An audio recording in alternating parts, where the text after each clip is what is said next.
Hello, my friends! I have descended from the hovel of my room to curse you with a new video. That's it. I have nothing else to say. We're very close to 20k, so subscribe. And like the video because it helps or something. And thanks to these guys for the suggestion. Load up Raft. Start a new game. Welcome to a raft. Yeah, I'm surprised you didn't see that coming. Well, I hope you like water because we've got lots of it. For now, we'll call you Raft Person, and you are on a quest to... Well, at the moment, it looks like you're on a quest to not become shark food. For some reason, this shark has got the entire ocean at his disposal, but appears to have a personal vendetta against your 4 planks of wood. There are a few things you might be asking yourself as you float at the mercy of the currents. The first being why you want a raft in the middle of the ocean, and given that it's the start of the game, I have no fucking clue. But I'm sure all will be explained on the way. Oh wait, I just checked your journal. You're a scout. This makes me think that you've come from some functioning civilization, and if that's the case, would it have killed them to spare more than 4 planks of wood and a plastic hook? Also, you're a scout, but you might as well be a rubbish collector because that's literally 90% of what you'll be doing for the next 5 hours. If you're wondering why you want to pull in the bits of plastic and wood floating around you, it's because you can use this to extend your raft and reduce the chances of old Brucey getting a taste of those limbs you value so much. You can also research them to learn new shit, you know, luxury improvements like a place to collect fresh water, a place to cook the random potatoes you find in barrels. In the distance, you spot an island. Could this be a new land for civilization to prosper? It might be a bit cramped, but beggars can't be choosers. You step onto the island to find food and trees and everything you need to survive.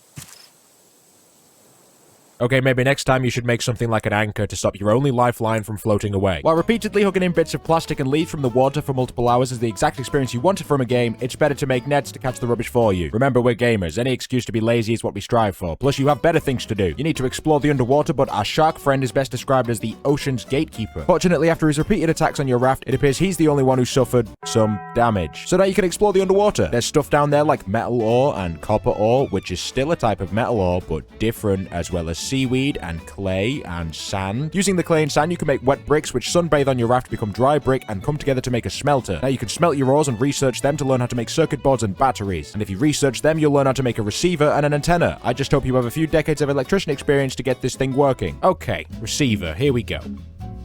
Oh. Battery collected, here we go. Oh. Not a problem, antenna ready, here we go. Oh. Antennas too close together? No worries, here we go.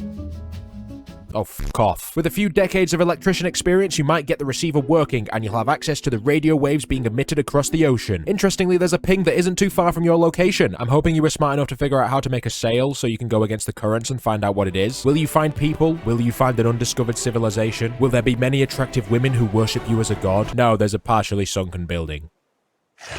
Ow. So there's a storyline in Raft, but a distinct lack of people around to explain it to you. Instead, you find a whole load of notes around the places you visit that will tell you all about the shenanigans everyone gets up to. In this place, there's 3 guys, Owl, Sparrow, and Cuckoo. I didn't realize this was a bird sanctuary. Anyway, some stuff happens. Sparrow ends up taking a boat to a place called Selene, leaving the other 2 behind. This endless ocean appears to be a product of the rising sea levels, and Cuckoo thinks a reactor at Selene might be the way to deal with it. At the top of the building, there's a person. Oh my god, it's been so long since you've had human contact. Your only social interaction has been with an aggressive wood-eating shark. What's she gonna say?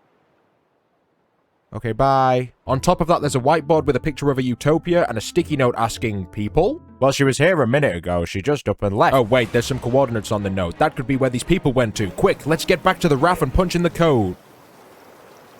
The coordinates on that note take you to a beached yacht. Imagine being so bad at driving that you crash a boat in a world that's 99% water. This boat was originally owned by a guy called Olaf. Safe to say the ownership has now been passed over to the rodent spawns of Satan that have started squatting here. To put it simply, Olaf was a bit of a mad guy. He didn't really pack any rations and started training those rather large rats to serve him like some strange beast tamer, before taking the lifeboats when the boat crashed and escaping to a place called Caravan Town because they have more animals to perform weird mutation experiments on to create loyal soldiers. I swear, if we find this guy and he has an army of llamas with AK-47s, I'm gonna be concerned, but at the same time very jealous. Inside the ship, not only do you find the blueprints to turn your raft into a goddamn speedboat, but you also find the coordinates for a place called Balboa, and since you have nowhere else to go, let's go back to the raft and... Upon reaching Balboa, you notice that this island looks like a perfect place to survive. There's lots of space, plenty of trees. I wonder why we didn't hear about this place sooner. Oh, I see. Turns out this place used to be a nature reserve. Basically, 2 people, Astrid and Bruno, were stationed here to manage the ranger station when the sea level started to rise. Then Astrid went missing and Bruno lost his mind and started creating fake people. It's a whole thing. In the end, he left on a boat to go find Astrid. Optimistic of him to assume she wasn't murked by a bear. There are 3 relay towers here which, when provided with power, give you coordinates to a new location, Caravan Town. If you remember, that's where evil Olaf supposedly escaped to. Now you just need to get back to the Oh, I just forgot where it was parked. Caravan Town is, as the name suggests, a town of caravans, but surprisingly, with all these places to live, the population is still 0 unless you include the angry pigs or giant bird trying to murder you. Since there's no one here, some shit obviously went down. A kid called Detto was trying to solve the sea rising problem and, well, he didn't do a very good job.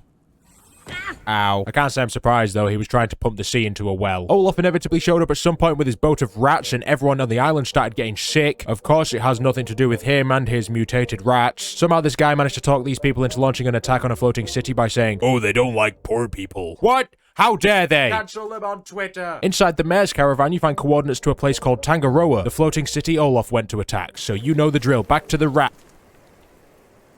Before we go to Tangaroa, it's probably time to renovate your raft, because at the moment it looks like someone hydraulic pressed a turd before sending it out on a journey across the 7 seas. Wow, what a nice looking raft that I definitely didn't steal from the first thing that came up when I googled raft designs. So at this point, you've probably collected enough blueprints and ocean rubbish to have improved your menial raft activities, things like an automatic sprinkler for your farm, a biofuel refiner, and a biofuel tank that automatically shoves fuel into your engines, a battery charger that makes even Duracell Optimum look shit, and even a fucking juice blender because the middle-aged woman inside you needs a detox. In other words, now you have something that actually looks like it belongs on the water, and you can set sail to Tangaroa, where I'm hoping we'll finally find some people that don't just disintegrate when you talk to them. Well, I see now why the trailer park troops wanted to attack this place. I too would prefer to live in a floating snow globe than on a dry sandy rock with half a caravan hanging off it. You can't access the city straight away. Instead, you have to go through the Undercity spooky section where, of course, Olaf's Pokemon are running around the place, and you have to do the most annoying crane puzzle in existence for accidentally flooding the lower levels. This ends up working out in your favor as you use the water to access another area which takes you to the surface. Down in the Undercity spooky section, you find notes from a guy called Ruben who documented the trailer park troops attack. Ruben has actually been mentioned before, I just didn't mention it because I didn't realize he would be a reoccurring character. But his girlfriend was on Olaf's crashed boat. She was like, "Oh, Ruben, I wish you'd come on this boat with me."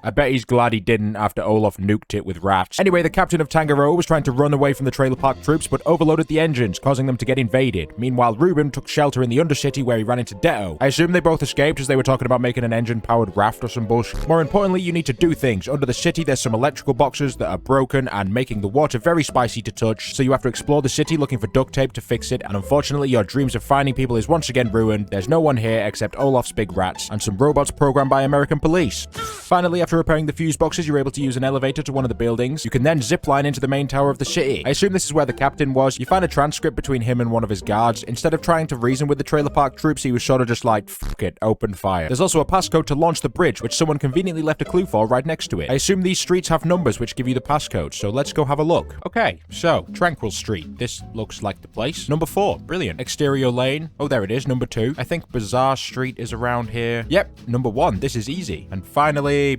Partisan Road. 3, we got it. I was expecting that to be much more difficult. Oh.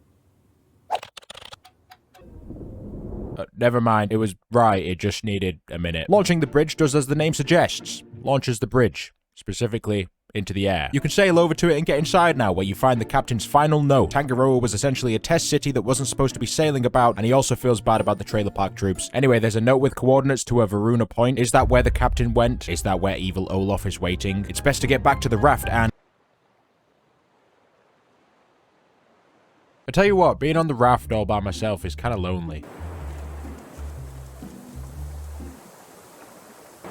It would seem that our original job of finding a place to exist where our toes won't get wrinkly from being in the water for too long has extended to hunting down this cast of characters we found evidence of. In other words, go to Varuna Point. Well, I hope your jimmies aren't rustled by the underwater, because that's where you're going to be spending 90% of your time in this place. Varuna Point looks like 2 skyscrapers that were under construction when everything started getting all moist, and under the water you can access different parts of the building. One part is currently being blocked by some jellies, and if these other ones are anything to go off, they don't like light. Simply put, you need to fix this light. The parts are in this other section. There's also notes from a guy called The Grabber. He appears to have earned his name because he likes to steal shit. While this place was being constructed, he was stealing everyone's stuff, and they were like, oh nah, this is spooky, something keeps stealing our stuff. Anyway, in one of his hidden stashes, you find the motherlode key, which can be used to unlock a deeper section of the building. Also, I've just noticed that something is making the whole building shake. Perhaps it's the Grabber trying to grab stuff. I don't know, I couldn't think of a joke for that bit.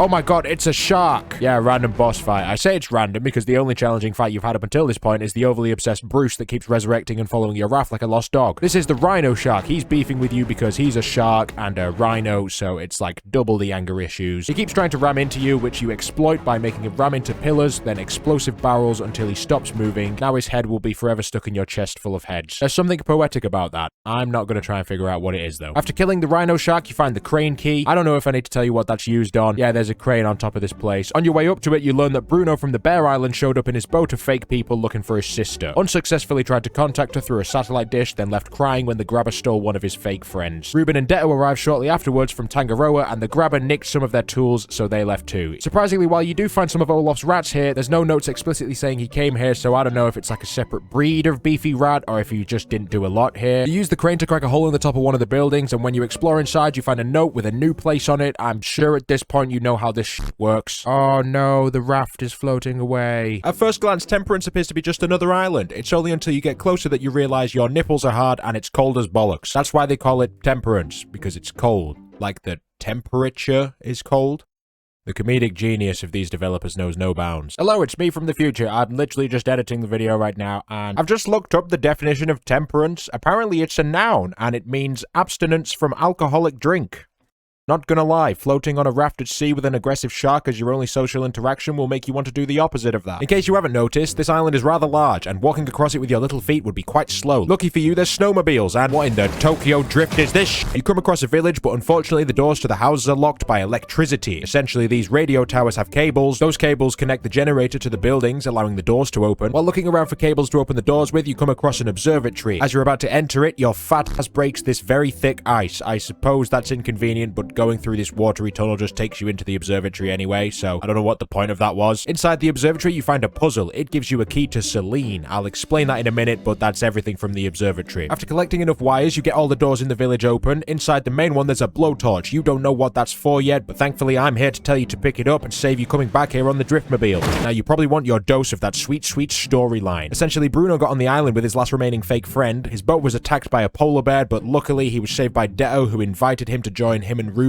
And Detto, being the super smart kid he is, fixed up Bruno's boat, and they all left to go to a place with lots of people, as Detto describes it. If you remember, you picked up a key to Selene. Selene was a nuclear reactor previously mentioned on the radio tower when Sparrow left Cuckoo and Owl. Yeah, it's on this island. If you're stumped as to where it is, just look for the northern lights coming out of its arc. Using the blowtorch, you defrost the keyhole to open the door, and sure enough, you find a note from Sparrow. They left Owl and Cuckoo behind after one of them was outed as a rat, being paid off by one of the investors. Sparrow didn't want these people to learn of the unlimited green energy that this reactor produces because they'll monopolize it. You know how it is, business people being greedy. You need to get the reactor running again by inserting some control rods. I don't know why. Probably because you've not found a note to a new location, so you've got fuck all better to do. Each one of the control rods are behind some task that you need to perform while wading through green radioactive goop. This is made even worse by the fact that you need a hazmat suit to do so, but the hazmat suit has a timer on it. Why is there a timer on it? Do you get too warm wearing it and have to take it off? There's also these unnecessarily large radioactive bugs that want to ruin your day. After Sparrow figured out the reactor could work, they went to find a group of rafters in a place called Utopia, where they could build this reactor. I'm assuming these sea levels are due to climate change. Should I have picked up on that sooner? Maybe, but who cares? This reactor will reverse its effects and give people a place to live, but Sparrow also mentions that Olaf found his way to Utopia and has taken control of the community. We know that's not good. That guy's an asshole. Eventually, you find the 3 control rods and put them into the reactor, but of course that breaks, so you need to do it manually, and no words can describe how annoying this next part was for me. Maybe it's because I'm shit, or maybe it's because you're shit. I don't know. But you need to turn these valves to manually put the control rods in while being hounded by those beefy bugs. It doesn't sound too bad, right? Not only is it difficult to kill these bugs when you seem to be the main focus of their gangbang, but they respawn like it's a game of fucking Resurgence. Basically, it's annoying. After you get the control rods in, the place deradioactivizes, and the beefy bugs disappear, allowing you to access another room of the reactor. In here, you find a note, coordinates to Utopia. It would appear that all the people we've been fruitlessly chasing have converged at this point, and it's likely that's where our journey will come to an end. So one final time, we must go to the raft and... I should really put an anchor on that thing. Finally, amidst the fog, you see it. The tall towers of a supposed utopia. A place with people who won't disintegrate. Where is everyone? So as it turns out, there's nobody fucking here. You find a note from Han, Ruben's girlfriend. She tells us not to trust Olaf because he locked everyone up in this big hut. Personally, I think Han deserved this because she was there on the boat when Olaf took his beefy rats and left everyone for dead, yet she still decided to trust him. That sounds like a you problem, that one. Anyway, Olaf is up in the marketplace. To get up there, you need 2 entrance keys, one of which was outside the big hut where you found Han's note. You then find a note from Detto, so he obviously made it here with Ruben and Bruno. It's nice that Ruben got reunited with his girlfriend. I feel bad for Bruno, though. Like I said, his sister probably got murked by a bear. After completing Detto's very difficult puzzle, you get a harpoon from his house. It's for the harpoon gun in his tower, but you need a CO2 canister, which happens to be in this water tank, but the water pump to fill it up doesn't have any power. You have to then connect some wires to the generator to get it working while fighting off hyenas that don't understand the concept of water, then spin these water pumps to get them to go through the correct pipes. Honestly, I didn't know what the fuck I was doing with this bit. I just spanned them around until it did something. Finally, with the CO2 and the harpoon, you fly towards a very conspicuous X. I don't know who put that there because it's not like you can climb up to that. More importantly, inside you find the other entrance key to unlock the marketplace. Up in the marketplace, there's another padlocked door, but I think you're over the idea of searching for keys. Finally, you confront Olaf. I don't know what I was expecting him to look like, but he's not exactly intimidating. He's like, I'll say this once. Pretty please, can you leave? No. You leave me no choice then.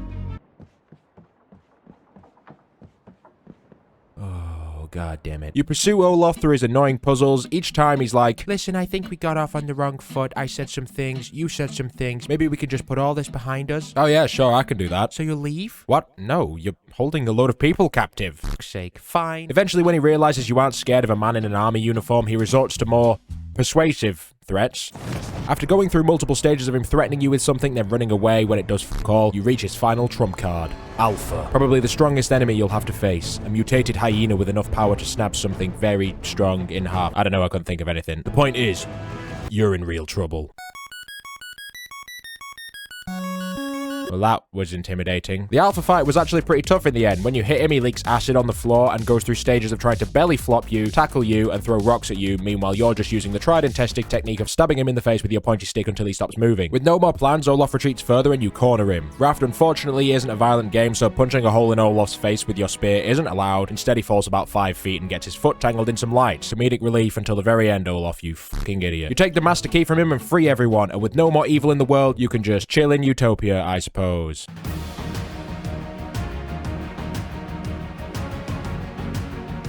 I don't suppose you met a girl named Astrid while on your travels, did you? Oh, Bruno, I've been meaning to tell you this since I found your notes in Balboa. Did you ever consider that your sister got murked by a bear and is dead? Oh my god, what?